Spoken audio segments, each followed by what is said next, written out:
अब एक त यसको केही पनि ऐतिहासिकता छैन यो भनाइको। शिलालेख अनुसार राजा वृषभदेव लिच्छवी राजा 5औं शताब्दी 400 AD तिर चान्चुन मानदेव प्रथम उहाँको पनाती हो, जसको कथाहरू सुनिन्छन्। प्रथम मानदेव ले स्वयम्भू चैत्य खडा गरेको भन्ने शिलालेखै पाइन्छ।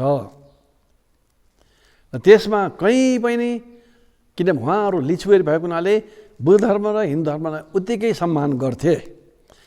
शिव मूर्तिमाथि स्वयम्भू चैत्य बनाएको भनेर लेखेको पाइँदैन, न कहीँ कुनै इतिहासमा कहीँ पनि पाइन्छ। यो त्यो हिन्दू पण्डितले पहिले त्यहाँ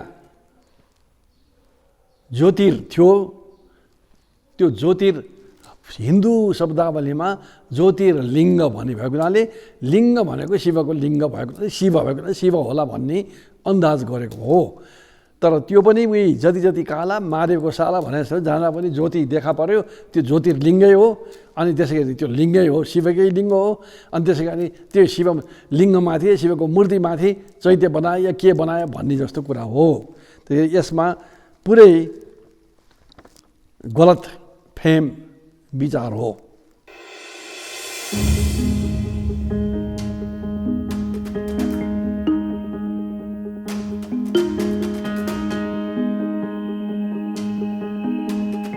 यो प्रश्न वास्तवमा हामीले पहिले भनेको धेरै कुराहरूमा यसको उत्तर त आइसकेको छ। योगमा योगस चित्तवृत्ति निरोध दोस्रो श्लोक हो पतञ्जल सूत्रको। तदा द्रष्टु स्वरूपे अवस्थानम, त्यसपछि द्रष्टा आफ्नो स्वरूपमा रहन्छ हैन। र त्यसपछि नत्र भने स्वरूप चित्त अरूतिर लाग्छ, आफ्नो वृत्तितिर लाग्छ। अब यो वेदान्तको कुरा हो। वेदान्त उपनिषदमै पतञ्जलभन्दा अगाडि स्पष्टै द्रष्टालाई आत्मा भनिएको छ। त्यही द्रष्टा यहाँ दिएको छ तेस्रो श्लोकमा। तदा द्रष्टु स्वरूपे अवस्थानम, स्वरूपमा रहन्छ। कसरी रहन्छ? चित्तवृत्ति सबै बन्द भएपछि त्यो स्वयं द्रष्टा मात्रै बाँकी रहन्छ। अनि त्यसै कारणले त्यो वृत्तिसँग अल्मलिँदैन। त्यो चौथो श्लोकमा यही विषयमा भनेको छ। वृत्ति स्वारूप्य हैन, वृत्ति सारूप्यम इतरत्र भनेको नत्र भने स्वरूपको सट्टा वृत्तितिर लाग्छ हैन भन्ने प्रश्न हो। यो नै वेदान्तकै सारांश पनि हो। चित्तको वृत्ति घट्दै घट्दै घट्दै गएपछि विभिन्न समथ ध्यानहरूबाट वृत्ति घट्दै घट्दै घट्दै गएपछि त्यो होस मात्र, थाहा पाउनेवाला मात्रै रहन्छ त्यो आफ्नो स्वरूपमा। तदा द्रष्टु स्वरूपे अवस्थानम भनेको त्यही हो। अब स्वरूप भनेको के? आफ्नो स्वरूपमा रहन्छ भनेको के? त शङ्कराचार्यको तत्त्वबोधमा शङ्कराचार्यले परिभाषित गरिदिएको छ, सत चित आनन्द स्वरूप हैन। सत भनेको कहिले पनि नबदल्ने, चित भनेको थाहा पाइराख्ने, आनन्द यही नै त्यो द्रष्टाको स्वरूप हो। र सत भनेको कहिले पनि नबदल्ने। यसको विषयमा पनि हामीले पहिले विस्तृत व्याख्या गरिसकेका छौँ। पहिलेकोमा हेर्नुहोस् कि यो युक्तियुक्त छैन कि थाहा पाउने पनि कहिले पनि नबदल्ने भन्ने विरोधाभास छ हैन। त्यसै आज त्यसमा नजाउँ, यो कुरामा नजाउँ। तर अब तपाईँको प्रश्न, बुद्ध धर्मले क्लेशलाई हटाउने विचारलाई हटाउने विचारलाई अकुशल कर्मलाई रोक्दै कुशल कर्मतिर उन्मुख हुन जोड दिएको पाइन्छ। यो बुद्ध धर्मले भनेको त त्यही हो, तर त्यति मात्रै भनेको होइन। श्लोकै छ जसमा अकुशल नगर्ने, कुशल गर्ने र चित्तलाई शुद्ध गराउने। चित्तलाई शुद्ध गराउने भाग यहाँ मिस खायो तपाईँको प्रश्नमा। खालि कुशल मात्रै गर्ने, अकुशल नगर्ने मात्रै बुद्ध धर्मको उद्देश्य पनि होइन र त्यो त एउटा पूर्ण मार्गको एक अङ्ग मात्रै हो। कुशल मात्रै गर्ने, अकुशल नगर्ने गरेपछि पुण्य कमाइन्छ। पुण्य कमाएपछि मरेपछि देवलोक या स्वर्गमा गइन्छ। स्वर्गमा जाने बुद्ध धर्मको उद्देश्य होइन, चाहे माथिल्लो स्वर्ग ब्रह्मलोकै क्यों नहोस्, बुद्ध धर्मको उद्देश्य होइन। त्यसै कारणले महायानमा त परम्परामा त प्रार्थनै हुन्छ कि म कहिले पनि दीर्घायु देवहरूको लोकमा नजन्मिउँ भनी प्रणिधानै गरिन्छ। किन भन्दाखेरि तपाईँले जुन कुशल कर्म गरेर पुण्य कमाउनु भयो, जसको बलले तपाईँ स्वर्गमा जानुभयो, ती स्वर्गमा ती पुण्य क्षय हुँदै जान्छ। तपाईँको ब्याङ्क अकाउन्ट क्षय हुँदै जान्छ र त्यो सिद्धिएपछि कल्पौँ किन होस्, एक दिन त सिद्धिन्छ। 80,000 कल्प पनि बितेपछि एक चुट्की जस्तो लाग्छ बितेको मान्छेलाई। त्यो पुण्य सबै क्षय हुन्छ, सिद्धिन्छ। त्यसपछि फेरि तपाईँ सिधै तल्लो लोकमा आउँछ र कुशल मात्रै गर्नुभएको थियो भने मनुष्य भएर पनि जन्मिला, तर केही अकुशल पनि गरेको थियो भने त ती अकुशलले अझ दुर्गतिमा तान्छ। त्यही बुद्ध धर्मको उद्देश्य खालि कुशल गर्ने मात्रै, कुशल गर्ने र अकुशल नगर्ने मात्रै होइन। स्वचित्त पर्योपतापन, चित्तलाई पनि सफा गर्ने, प्युरिफाई गर्ने, शोधन गर्ने। अकुशलस्य अकरणम कुशलस्योपसम्पदा स्वचित्त पर्योपतापनम एतत् बुद्धानाम शासनम। होइन, बुद्धको शासन यो हो। अब चित्तको शोधन भनेपछि के? अब दुई किसिमको, पहिला त अष्टाङ्गिक मार्ग हो। अष्टाङ्गिक मार्गभित्र पनि ध्यान र प्रज्ञा दुईटा आउँछ।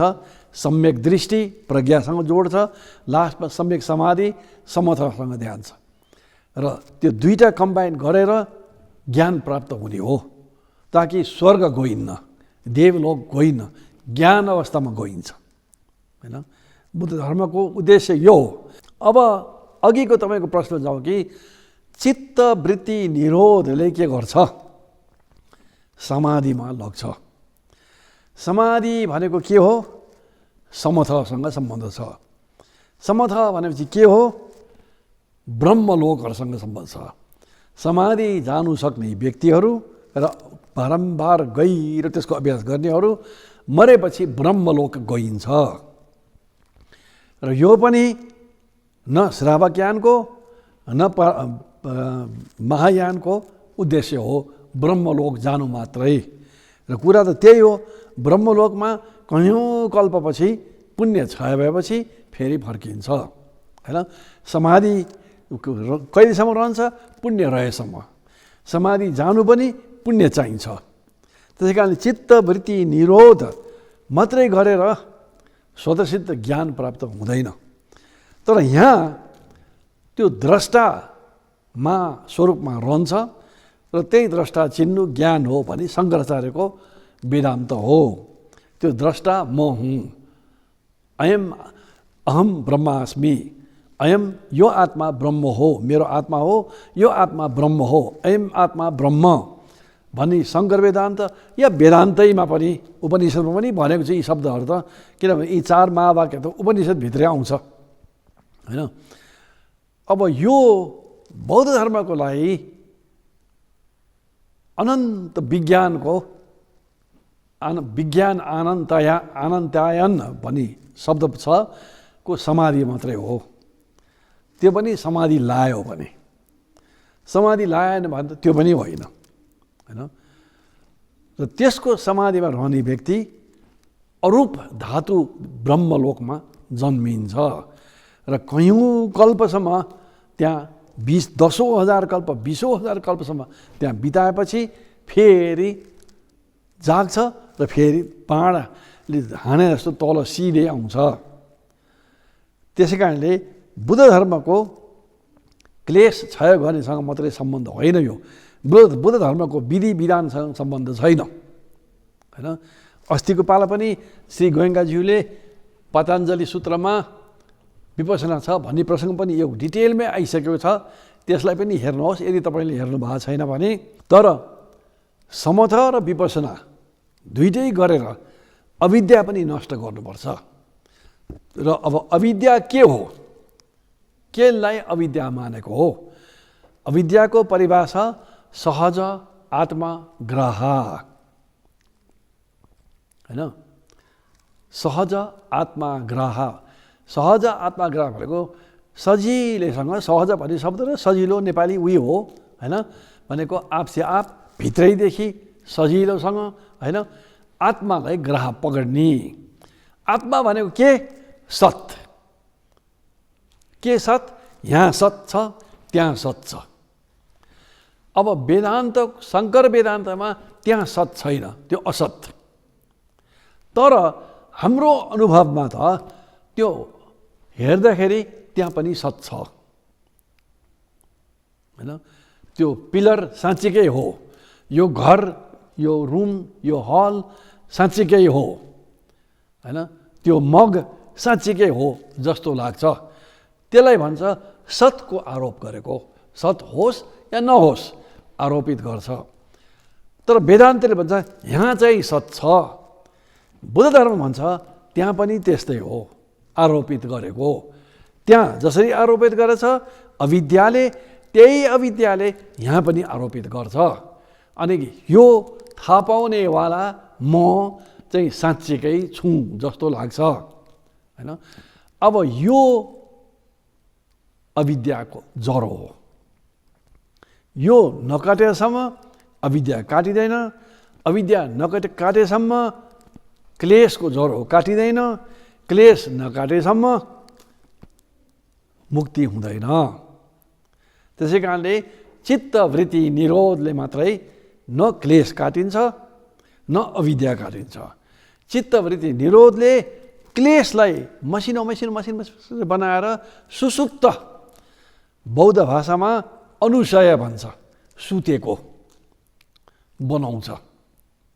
त्यसै कारणले त्यसको अभ्यास गर्ने योगीलाई बडा आनन्द आइरहन्छ। त्यसै कारण त सच्चित आनन्द स्वरूप भनेको हो। किनभने क्लेश यति मदिरो भइसक्यो कि सुतेर बसिरहेछ, गएको त छैन, हटेको त छैन। तर यति मसिनो छिड जस्तो भइसक्यो कि मलाई एकदम हल्का हुन्छ। दुःख भनेको त यो क्लेशले दिया भने, त्यसै कारण त शब्द क्लेश भन्ने बौद्ध धर्म प्रयोग गरेको छ। क्लेश नेपाली भाषामा क्लिष्ट भन्छ नि, गाह्रो, अप्ठ्यारो, गाह्रो होइन। क्लेश त्यही शब्द रुट हो, जरा त्यसैको हो। काम, क्रोध, मोह आदि सबै, ईर्ष्या होइन, घमण्डी, यो सबै क्लेश हो। यो क्लेश यहाँभित्र भएसम्म मलाई अप्ठ्यारो भइरहन्छ। दुःख सत्य भनेको त्यो हो। गाह्रो भइरहन्छ, क्लिष्ट भइरहन्छ। यो क्लेश मसिनो चित्तवृत्ति निरोध हुँदै गएपछि, मसिनो हुँदैपछि म पनि मेरो दुःख हट्दै गा जस्तो महसुस हुन्छ। तर यो द्रष्टामा अविद्या काटेको छैन। के अविद्या? यो आत्मा साँच्चीकै छ, त्यसको सत्ता सत छ, त्यो सत हो, सत चित आनन्द सत हो भन्ने काटेको छैन। नकाटेसम्म क्लेशको जरो पनि उखलेको छैन। अनि त्यसै कारणले क्लेश सुतेर बसेको हुन्छ र यो जीवनभर हिमालमा गएर त्यसैको समाधिमा आनन्दमा लट्ठेर बसे पनि मरेपछि फेरि जाग्छ र फेरि जन्म हुन्छ। फेरि जन्म भएपछि क्लेश त जस्तै निस्किन्छ। जस्तै कि रुखको हाँगा र पात काटेर रुख त मर्दैन नि, जरा काट्नुपर्छ। जरा काटेपछि पनि रुख मरेर जान्छ। अर्को मौसममा, अर्को वसन्त ऋतुमा फेरि हाँगा र फुलपातहरू निस्किहाल्छ होइन। त क्लेश त्यसरी हटाएर हटिँदैन। अनि त्यसै कारणले बुद्ध धर्मको उद्देश्य क्लेश मात्रै हटाउनु होइन। एक त तपाईँले भने प्रश्नअनुसार क्लेश हटाउनु मात्रै बुद्ध धर्मको उद्देश्य भने जस्तो हो, अविद्या पनि हटाउनु हो होइन। कर्म क्लेश क्षयान मोक्ष, नागार्जुनको मूल माध्यमिक कारिकामा कर्म र क्लेश क्षय भएपछि, र यहाँ क्लेश भन्दाखेरि अविद्या पनि मानेको हो, त्यसको जरा पनि मानेको हो। कर्म क्लेश क्षयान मोक्ष, कर्म क्लेश विकल्प त, र कर्म र क्लेश विकल्पबाट आउँछ। विकल्प भनेको इङ्ग्लिसमा कन्सेप्चुअल थिङ्किङ, या संस्कृतकै शब्द ठ्याउरी भने बी भनेको विषयको, कल्प भनेको कल्पना, विषयको कल्पना, त्यो छ, त्यो राम्रो नराम्रो, म छु, म ठुलो सानो नीच उच्च आदि आदि, यी विषयको कल्पना नै विकल्पात। त्यो विकल्प प्रपञ्चबाट होइन, विकल्प प्रपञ्चस्तु, प्रपञ्चबाट होइन। प्रपञ्च भनेको मसिनो विकल्प, विकल्पको जरालाई सूक्ष्म विकल्प पनि भन्न सकिन्छ, त्यसैलाई प्रपञ्च भन्छ। यो वेदान्तको प्रपञ्चसँग मिल्दैन होइन, शब्द त्यही भए पनि। प्रपञ्चात् प्रपञ्चस्तु शून्यतायाम निरुद्धते, प्रपञ्च शून्यतामा निरोध हुन्छ। शून्यतामा भनेको शून्यताले गरेर होइन निरोध हुन्छ, भनेको शून्यताको विपसनाले निरोध हुन्छ भनेको हो। त्यसै कारणले योगस चित्तवृत्ति निरोध तथा द्रष्टु स्वरूपे अवस्थानम, र यहाँ प्रपञ्चस्तु शून्यतायाम निरुद्धते मिल्दैन। प्रपञ्चस्तु शून्यतायाम निरुद्धते भनेको शून्यतामा निरोध हुन्छ, शून्यताले गरेर निरोध हुन्छ, शून्यताद्वाराबाट निरोध हुन्छ, यानि शून्यताको विपसना गरेर निरोध हुन्छ। यानि त्यस्तो आत्मा द्रष्टा जुन सत भन्ने छैन। यो हो बौद्ध धर्म र हिन्दू धर्मको मूल भेद, जुन अधिकांश हिन्दू स्वामी सद्गुरुहरूले बुझेकै छैन र बुझ्नै सक्दैन। उनीहरूको मगजमा यस्तो गाढोले अड्क्या छ, गाढा किसिमले अड्क्या छ कि वेदान्तले भनेकै सत हो, चाहे बुद्ध होस्, चाहे क्राइस्ट होस्, या जोसुकै होस्, यही वेदान्तकै कुरा अर्को किसिमले मात्रै भनेको हो भन्ने किसिमको भनाइ स्पष्टै यी श्रृङ्खलामा प्रश्न उत्तरी श्रृङ्खलामा देखा परिसकेको छ। बुद्ध धर्मले सत आत्मा छ भनेर मान्दैन होइन, द्रष्टा छ तर त्यो सत होइन, सतको रूप होइन होइन। माया, यो जगत माया,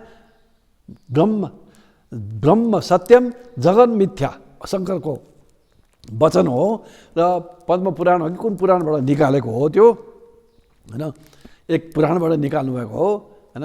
श्लोकार्धेन प्रवक्ष्यामि यदुक्तम ग्रन्थ कोटिभ्यो ब्रह्म सत्यम जगन मिथ्या जीवो ब्रह्मैव नापर होइन। यो जीव नै ब्रह्म हो, ब्रह्म भनेको सत हो फेरि होइन।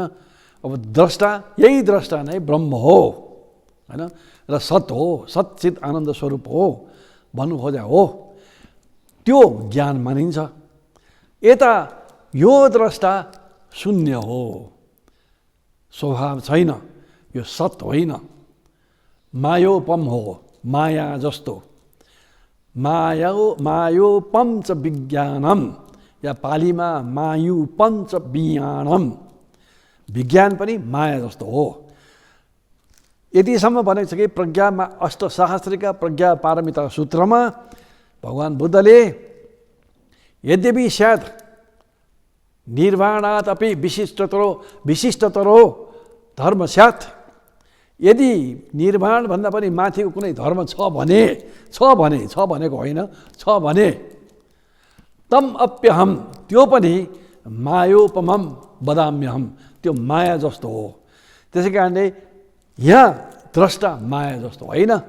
पातञ्जल सूत्रमा र वेदान्तमा कुनै हिन्दू सिस्टममा पनि द्रष्टा पनि मायोपम भन्नु सकिन्न।